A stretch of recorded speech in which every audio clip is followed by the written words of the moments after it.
Yeah, I'll react to that, sure. Hey guys, my name's Connor if you're new. I like to learn. How you guys doing? I was about to do like a whole spiel. No, for real. I needed to start doing my manifesto more. My name's Connor if you're new. I like to learn about history and other things through YouTube along with you guys. And we're watching a new video right now. See, that was pretty good. The Franks, the birth of modern Europe. Let's go. I still get confused with, Franks, Goths, Gauls. Map of Europe. Let's go. Celts. After the Great Migration of History peoples, mapped the out. map of Europe changed significantly. In Western Europe, on the lands of the Roman Empire, new states emerged, which historians called barbarian kingdoms, because power in these states was held by Germanic barbarians who had come from across the Rhine. One such tribe were the Franks, who were destined to lead the next epoch in the history of Europe. The name Franks comes from the Proto-Germanic fra, meaning free. From the very beginning of their existence, the Franks were powerful and numerous, as they represented an alliance of several smaller tribes. Guys, whenever I hear the term barbarian, my mind, I'm thinking of like a bunch of almost hunter-gatherer nomads in like animal skins. That's not these people, right? Like they're living in villages, they're farming, right? Like the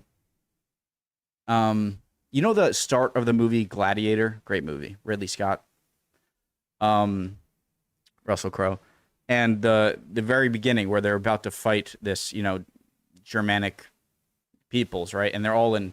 I just picture a bunch of people in. I described how I thought animal skins, like nomadic people, but clearly that's not and numerous, what it was as they like. represented an alliance of several smaller tribes. Over time, all these tribes united into two alliances: the Salian Franks, who lived along the coast, hence their name meaning maritime in Frankish, and the Ripuarian Franks, who lived along the Rhine. Their name comes from the name of the riverbank. The leader who united the two alliances was the chief of the Salian Franks, Clovis, who came from the Merovingian family. Through marriage diplomacy, he successfully united the Franks in 485 and became their king. That same year, he began a war with the Gaul-Roman kingdom of Soissons. The following year, he defeated the Gauls in a battle near their capital and captured their territories. When the Alemanni invaded Frankish territory again in 496, Clovis defeated them in the Battle of Tolbiac, and then the Franks easily subjugated half of the Alemanni lands. In 500, Clovis attacked Burgundy and won the battle at Dijon. The Franks established a protectorate over Burgundy, which remained nominally independent. But Clovis' greatest achievement was the war with the Visigoths. Using the pretext of intervening in the affairs of Burgundy, the Frankish king invaded the Visigothic kingdom in 507, won the Battle of Ouillet, and took all of southern Gaul for himself, which then constituted almost half of the Visigothic lands. Clovis expanded Frankish possessions several times over, and is considered in history the founder and first king of France. Super great video so far. Just really nicely done. I love the maps. So the Franks are sort of the successors to the Romans in the Western area controlled by the Western Roman Empire. Is that fair to say? And I just want to say, first time watching this channel, very, very nice. And they're going to grow a lot. his lands. Clovis expanded Frankish possessions several times over, and is considered in history the founder and first king of France.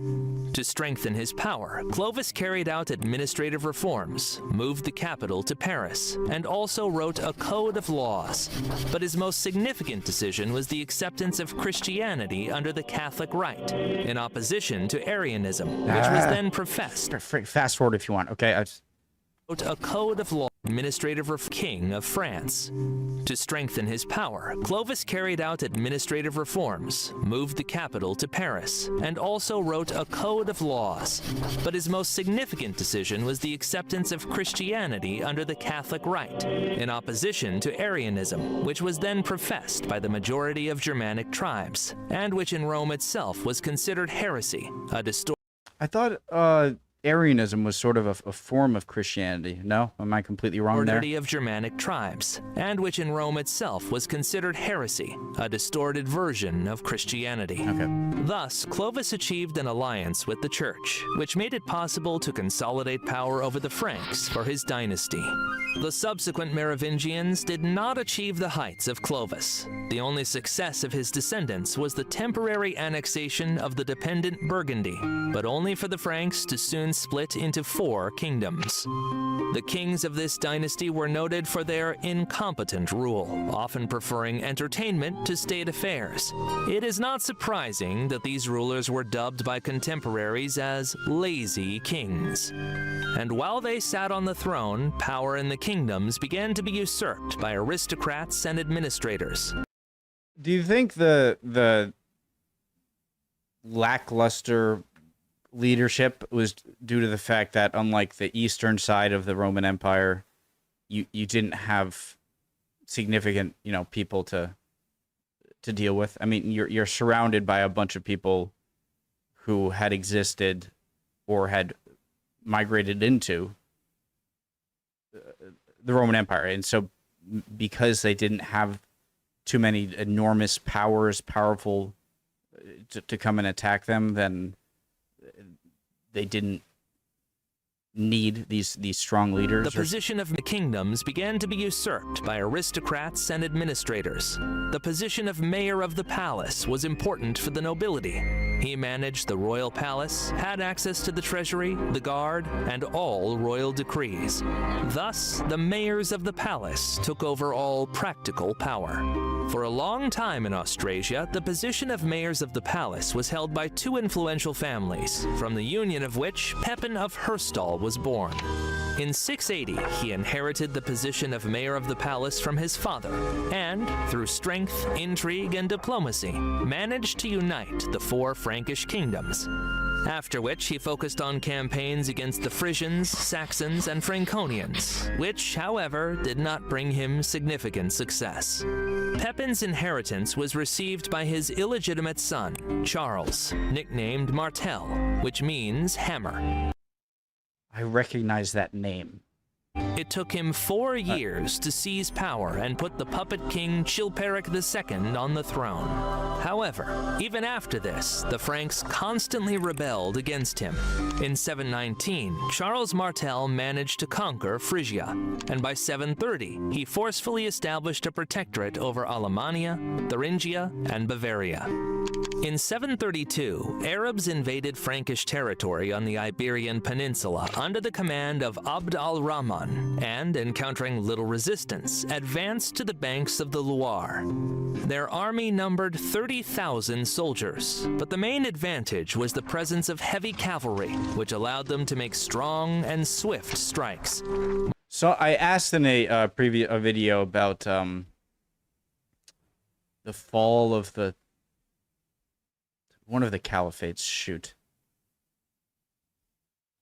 I asked a question about, like, how were the early Arab conquests so insanely swift and expansive and unstoppable? And someone in the comments said, kind of for the same reason that the Mongols were, in that it was just bullets, like just super fast, a lot of horseback, just taking over places with like lightning warfare, right? And that made a lot of sense. Martel gathered only 20,000 soldiers, and moreover, he did not have strong cavalry.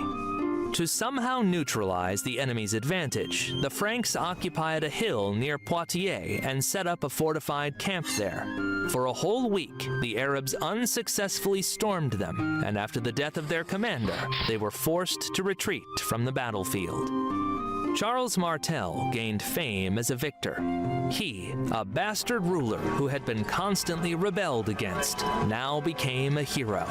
He used his new authority to carry out reforms. Even though the Franks defeated the Arabs on foot, Martel appreciated the advantages of heavy cavalry, which easily broke through the infantry formation and almost defeated his army. Therefore, he decided to create his own cavalry.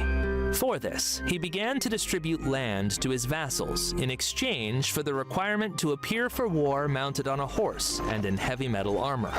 How did you train the horses, who are, I'm assuming, are pretty skittish, to just charge right into a line of people with spears and things? I never really thought about that. How did they train them to do that? Requirement to without appear running for war away? mounted on a horse and in heavy metal armor. Thus, Charles Martel became the founder of European cavalry, which would play a dominant role on the battlefield for almost 1,000 years. Equally important was the emergence of a new aristocratic family among the Franks, named after its founder, Charles, the Carolingians. From Charles Martel, the position of mayor of the palace was inherited by his son Pepin, nicknamed Short for his short stature. However, this position did not suit him, and Pepin wanted the crown. And he found an opportunity to get it. In 751, the Pope, in exchange for military assistance, crowned Pepin the Short. The last king of the Franks from the Merovingian dynasty, Childeric III, was forcibly tonsured into a monk. In gratitude, Pepin began a war with the Lombards, who interfered with the rule.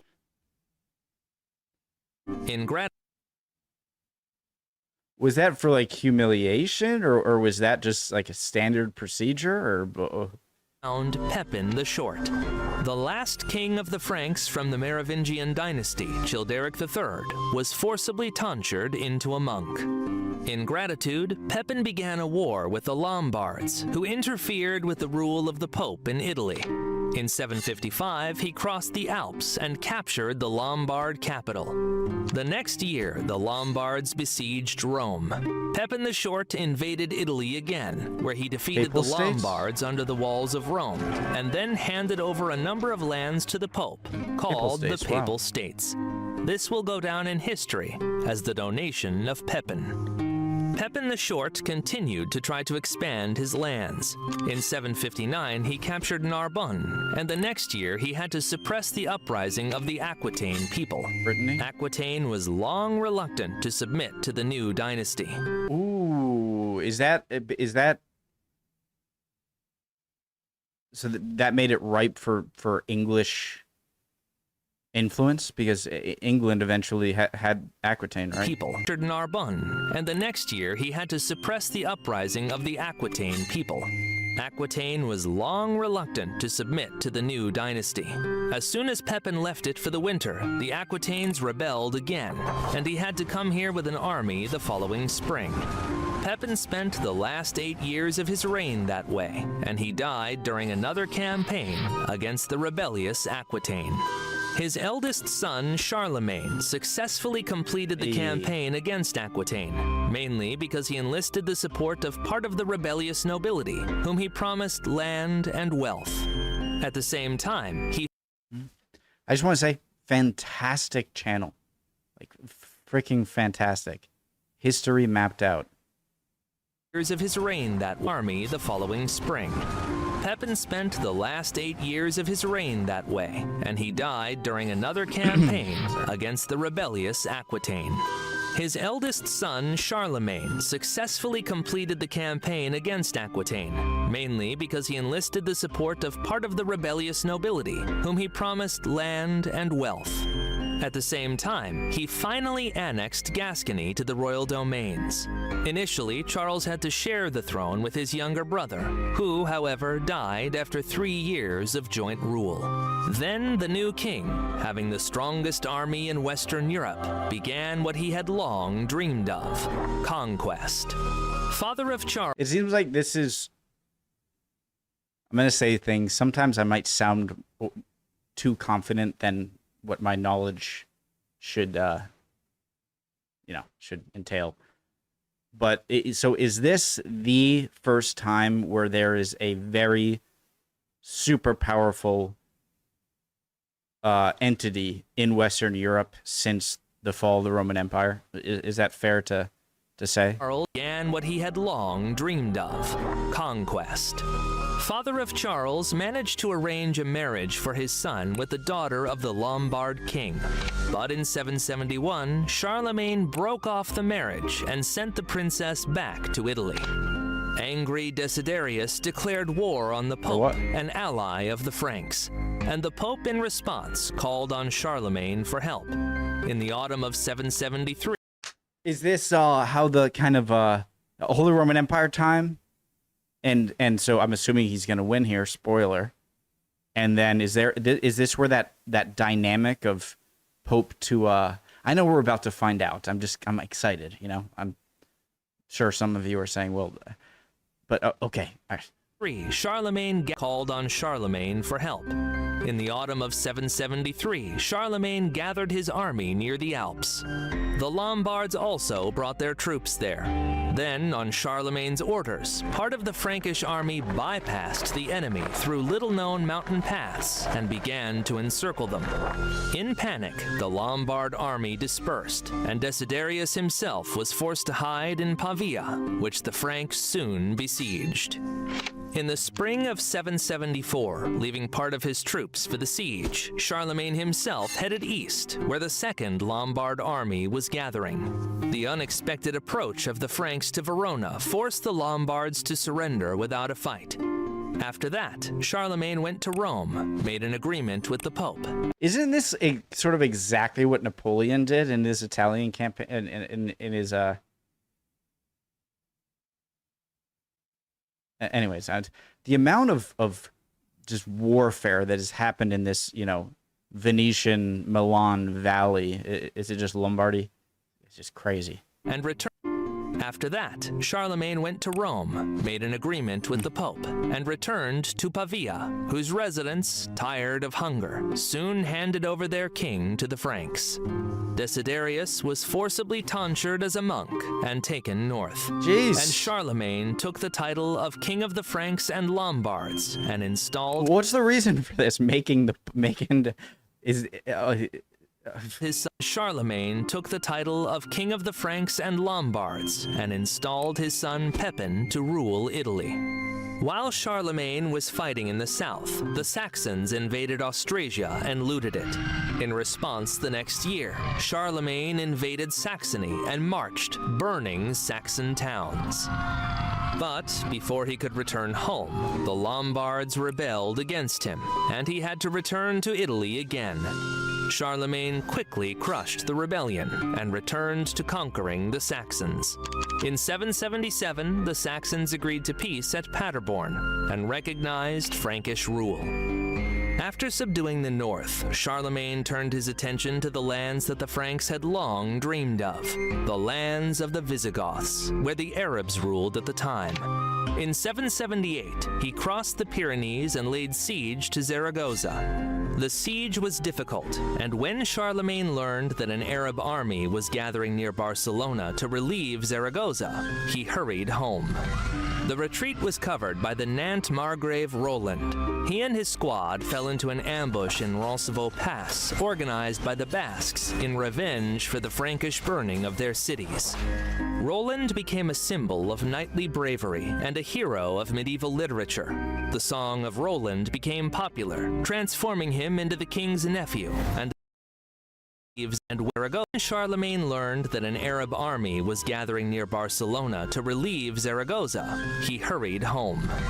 The retreat was covered by the Nantes Margrave Roland. He and his squad fell into an... The retreat was covered by the Nantes Margrave Roland. Nantes? I know Margrave is like a title, right? Nantes, and then Roland's the guy. And his squad fell into an... The retreat was covered by the Nantes Margrave Roland. He and his squad fell into an ambush in Roncevaux Pass, organized by the Basques in revenge for the Frankish burning of their cities.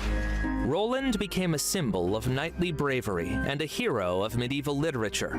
The Song of Roland became popular, transforming him into the king's nephew and a knight who heroically died in battle with the Arabs.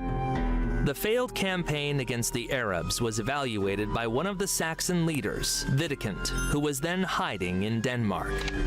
In 779, he returned home for the first time and raised a rebellion. Charlemagne invaded Guys, what happens in my head is, like, I think of a question, and I don't really need to ask that. No. And then my brain goes back, and I miss 10 seconds, and I freaking hate it. And so, does this mean that the, Castile and Leon, that is the Spanish and are the Spanish and Portuguese what would become the Spanish and the Portuguese just remnant locals from the Iberian Peninsula from Roman times? Were they Visigothic in origin? Or were they Frankish in origin from Frankish attempts to, like, what is keeping the Muslim armies from just solidifying control over these areas? And the knight who of Roland became popular, transforming him into the king's nephew. Sorry, I went back too far. Okay. And a knight who heroically died in battle with the Arabs. The failed campaign against the Arabs was evaluated by one of the Saxon leaders, Widukind, who was then hiding in Denmark. In 779, he returned home for the first time and raised a rebellion. Charlemagne invaded Saxony and suppressed this rebellion, reaching the Elbe with his army. This time, he not only defeated the rebel Saxons, but also forcibly baptized them, built churches and forts. The most stubborn Saxons were forcibly resettled in Aquitaine. Guys, when it comes to religion, so, like, why are religions so prevalent no matter where in the world, right? You know the term divergent evolution, where two species that are completely unrelated with each other and might originate from different sides of the planet actually evolve attributes that are extremely similar to each other, but not being, like, on the same tree of evolution of doing that. That seems like how civilizations have religion. And so what is the giant benefit? Clearly, there's an enormous benefit to having a religion, right? And my best guess is that if you instill a religious value, and when I say religious value, I just mean, like, any kind of supernatural, it can be pagan or whatever. I guess monotheism works pretty well. That after you conquer an area, you can instill that into them, and then they'll be much less likely to rebel. And so that's a good tool of religion, and I guess. And also, if you need to, like, raise an army for battle or do something, you can say, like, God, Deus vult, or God wills it. And so I just, clearly there's an evolutionary advantage for civilizations having religion.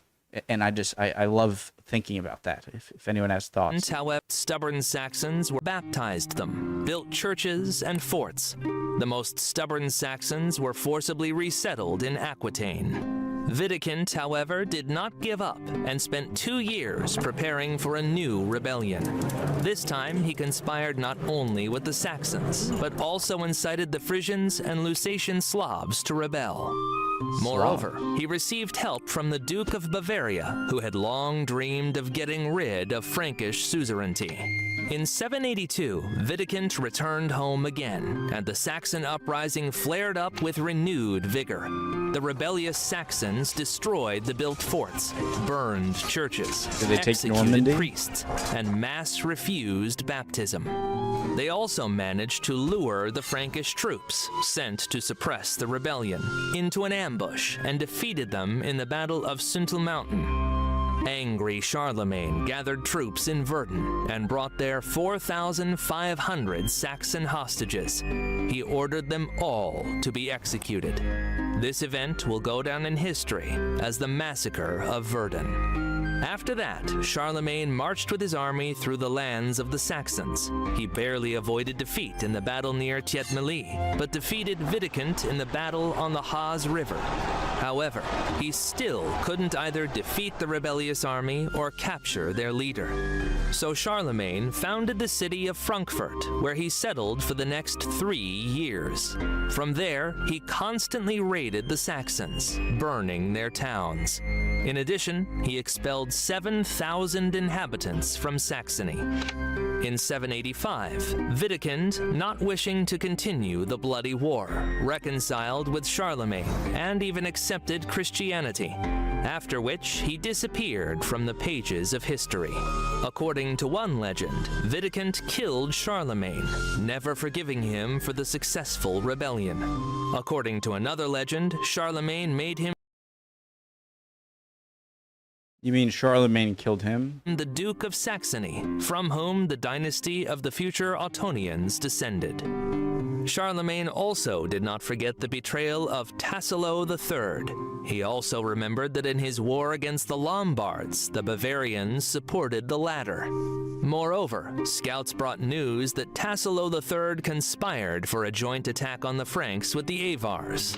In 788 AD, Charlemagne concentrated 3 armies on the border with Bavaria. The northern one was under the command of Count Gerald of Franconia, the southern one was led by his son Pepin, and the western one was led by himself. All 3 armies began to advance simultaneously, and the Bavarians couldn't even decide whom to march against. Tassilo III capitulated without a fight and went into monasticism, and Gerald became the new Duke of Bavaria, now Bavarian. While the Franks were conquering Bavaria, the Avars invaded Italy. After plundering the Friuli region, they returned to the Danube.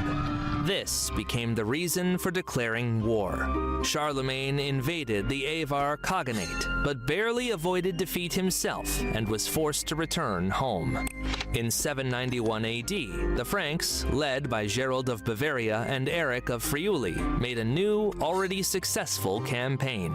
They captured most of the Avar fortresses and forced the Avars to retreat beyond the Danube. In 796, with the help of the uprising of the Slavic Horatan people against the Avars, Gerald and Eric managed to capture the Avar ruler. In 799 AD, the Franks made another campaign, in which both commanders, Eric of Friuli and Gerald of Bavaria, died. Wow. Then Prince Pepin, who took command of the Franks, ordered all Avars to be slaughtered, thus exterminating their entire nation. During the war with the Avars, Charlemagne refused to lead the armies, preferring life in the capital and political reforms. Despite this, in 792 AD, he had to suppress a rebellion led by his illegitimate son Pepin the Hunchback. In 793 AD, Saxony rebelled against him again, and he had to march there once more. After this, the Saxons rebelled 3 more times, but these rebellions were suppressed by Charlemagne's dukes. In 799 AD, the Franks subdued Brittany. In 801 AD, Charlemagne's son, Prince Louis, who ruled Aquitaine, invaded through the Pyrenees, captured Barcelona, and then subjugated the Basques. However, Charlemagne's main achievement during these years was obtaining a new title. He used as a pretext the fact that in Byzantium in 797, Empress Irene came to power. According to the was obtaining a new title. He used as a pretext the fact that in Byzantium in 797, Empress Irene came to power. According to the Franks, a woman cannot be emperor. This is how Charlemagne decided to become the new emperor.